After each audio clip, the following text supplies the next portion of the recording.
China will overtake the United States to become the world's biggest economy in 2028, 5 years earlier than previously estimated due to the contrasting recoveries of the two countries from the COVID-19 pandemic, a think tank said.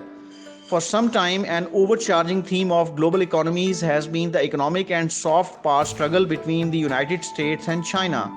The Center of Economics and Business Research said in an annual report published on Saturday. The COVID-19 pandemic and corresponding economic fallout have certainly tipped this rivalry in China's favor. The CEBR said China's skillful management of the pandemic with its strict early lockdown and hits to long-term growth in the West meant China's relative economic performance had improved.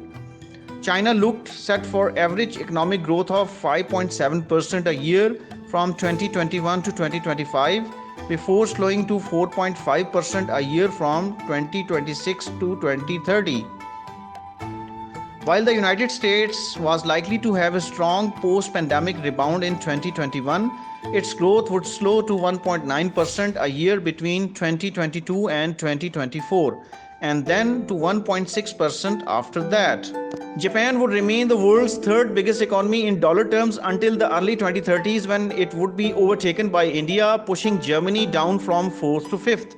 The United Kingdom, currently the fifth biggest economy by the CEBR's measure, would slip to sixth place from 2024.